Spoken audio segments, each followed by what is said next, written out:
It's funny that you think that he's taking a dig. Do you not think that when an 82-year-old man is arrested for posting something on Facebook, that is not a form of censorship? Well, it depends what he posts, doesn't it? Depends if it's legal. Well, what did that 82-year-old man post? Well, let's back up a minute here. If we are starting to scrutinize everything that someone says, if we're arresting them. A British reporter shuts down a Trump bootlicker with one simple question, and it lands like a gut punch on free speech under pressure because public trust depends on it. In the clip, Jack gets pressed, "What, exactly, can you say in Britain without being arrested?" And this is where it turns. It feels genuinely startling once you clock he can't give an example. He stalls, mutters a very good question, then concedes, "I can't answer that." The reporter snaps back, "You've just proved the crackdown claim collapses. If nobody can name one single thing, why should voters accept panic headlines as truth? So what are they really selling?" Because hold on a minute. What is you mentioned a specific case there. What is it this 82-year-old was arrested for? Honestly, I can't remember, but you're telling me that it's outrageous that an 82-year-old man was. No. Sorry, okay. This is important because you've just said this is an example of free speech under threat in the UK, but you can't tell me what he was arrested for. I don't remember the. So why you bring it up then? I brought it up as an example that if we are scrutinizing what an 82-year-old man posts on Facebook, but you can't assess that without knowing what he said, can you? Well, you know what? Let's just say I brought up a wrong example because I don't have the context Could it possibly right be now. Because it's all a load of nonsense and free speech isn't under threat in the UK at all, which I think you've just demonstrated respectfully? You know what? I've been there I've lived in the UK for 24 years. And yes, I do believe that censorship, it started with political correctness. Right. And as political correctness moved from accusing people of microaggressions and then people getting triggered over what somebody said, it has been a form of putting a speech straitjacket on people. So what can't you say in the UK right now without being arrested that you think people should have the right to say? You know what? That's a very good question. It is. Thank you.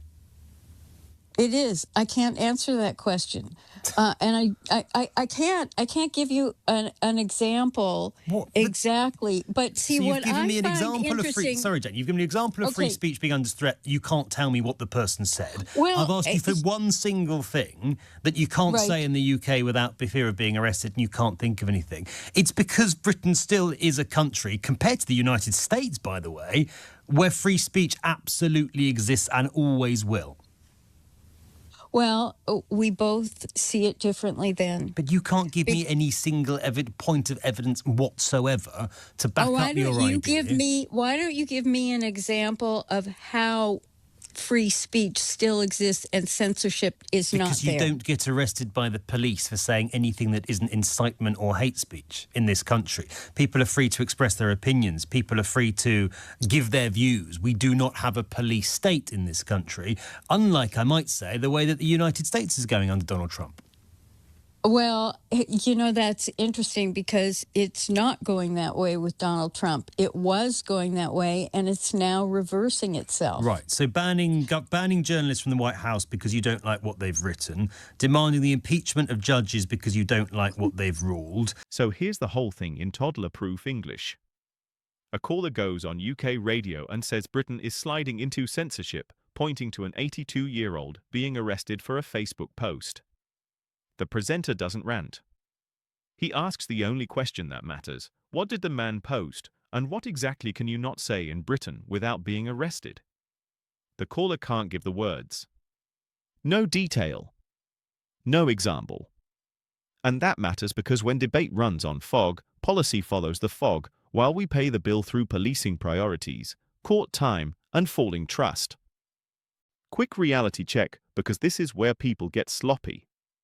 There are different kinds of restriction. Police and courts are one thing. Public employers, councils, schools are another. Private platforms kicking you off is a third. And unpleasant isn't the same as unlawful.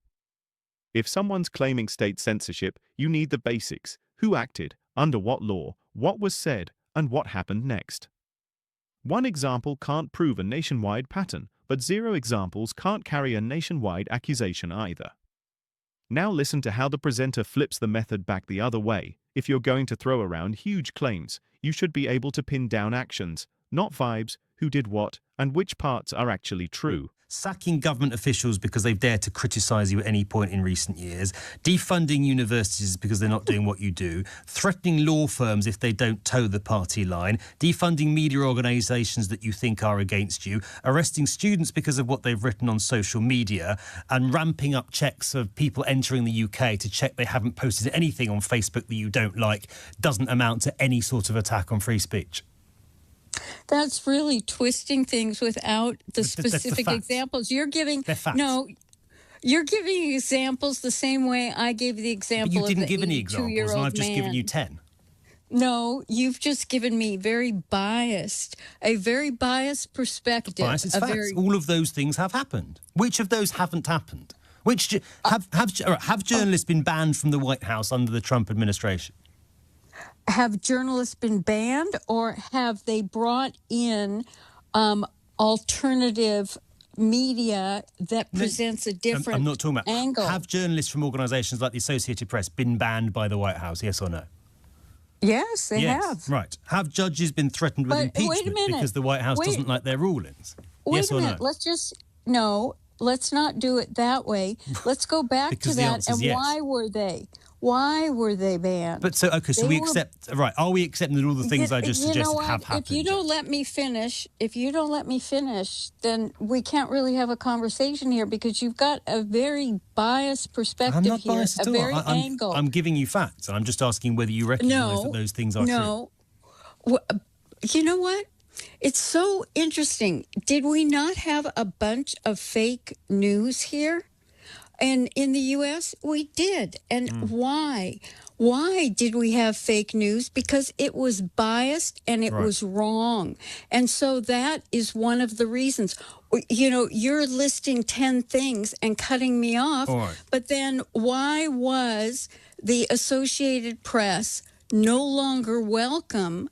Because they gave fake news that has been proven. But Jenny, you coming on the national radio station here on LBC and saying an 82-year-old man being arrested is an attack on free speech without having a clue what he's actually said is not fake news at all.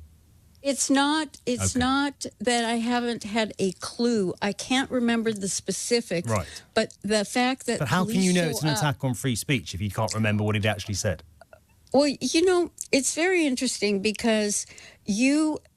started this off by saying J.D. Vance had a dig. And so we don't get to have an intelligent discussion about whether there really is censorship going on, if people are afraid to speak out. But he has had a dig, and that's his own language. He said previously when he talked about the UK... No, you called it a dig. That middle section shows the trap of trading lists instead of evidence. A list of scary sounding points still isn't proof if it's missing the who, when, where, and the decision maker. And when someone's cornered, they often reach for biased or fake news as a smoke bomb. If you think something's wrong, nail it down. Name the rule. Name the authority. Say what was done, not how it felt. For Britain, this discipline matters because we've got real pressures already: policing stretched thin, courts slow, councils skint, the NHS overloaded, housing squeezed, and a border system that too often looks like it's lost grip. If the public can't trust what it's hearing, everything gets harder: consent-based policing, enforcement, integration, all of it. Near the end, the clip turns into broader commentary about how arguments collapse when they meet basic scrutiny. You don't have to agree with every conclusion to take the lesson, separate what's asserted from what's demonstrated. So the takeaway is simple. If you want to argue Britain has a free speech problem, fair enough, but earn it. Bring specifics. Separate state action from institutional jobsworthery and private moderation. If you're claiming a pattern, show a pattern, not a half-remembered anecdote. Because ordinary Brits don't live in online rows, we live with outcomes. Trust matters. Borders matter. Competent government matters. And nobody should be allowed to take the mick with grand claims they can't even explain.